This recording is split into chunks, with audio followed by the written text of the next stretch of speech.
ওইখানে গেলে মূলত কক্সবাজারের যে গাছপালারে থাকে সিম সিম আইনিয়া হবো সিম সিম গাছপালার মতো আইনিয়া হবো তো সিম সিম আমি এটা করতে বলে দিয়েছি আর কি করদি। এখন আছে আমরা বর্তমানে একটা উঁচা একটা টাওয়ারের কাছে, আর এটা হচ্ছে আমাদের সিঁড়ি। তো চলুন উপরে যাওয়া যাক। এখন আমরা মূলত আছি এই পার্কের মধ্যে সবচেয়ে উঁচু একটা জায়গার মধ্যে, আর এখান থেকে মূলত পুরো পার্কের ভিউটা দেখা যায়। গাইস দেখেন ভিউটা দেখেন। শাইন কেমন লাগছে তোমার এখন? ভালো ভালো, খুব ভালো। আর এটা হচ্ছে আমাদের এই সেই দুবাইয়ের সেই বিখ্যাত যে টাওয়ার। আর গাইস এখানের মধ্যে মূলত পার্ক আছে মূলত 4টা। শাইন কয়টা আছে? 4টা তার বেশি আছে। তো আমরা একে একে একটা পার্ক দেখে দেখে আরেকটা পার্কের মধ্যে আসতেছি। ওই আর আর সামনে আরো জায়গা আছে, সুন্দর জায়গা আছে ভিতরে। আর এটা হচ্ছে আমাদের নেক্সট পার্ক। তো আমরা এটার ভিতরে যাবো এখন।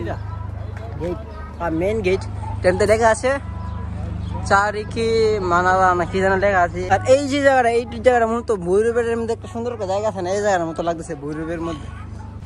আর এখানের মধ্যে এই কয়েকটি ব্যায়ামের জন্য কয়েকটি জিনিসপত্র রাখা আছে। আমার যতটুকু মনে হয় যদি বাংলাদেশের মধ্যে এগুলো থাকতো তাহলে অবশ্যই প্রতি প্রাইসে 20 টাকা 30 টাকা করে বসাই দিত। মানে এই দেশের মধ্যে যতটা পার্ক আছে এখানে সব মানে বেশিরভাগ পার্কের মধ্যে যে রাইডগুলো থাকে সব রাইডগুলো ফ্রি থাকে। আর বাংলাদেশের মধ্যে হলে মূলত 20 টাকা 30 টাকা করে পার্ক মানে ভাড়া দিয়ে দিত। এখানে যা রাইড আছে সব কিছু ফ্রি।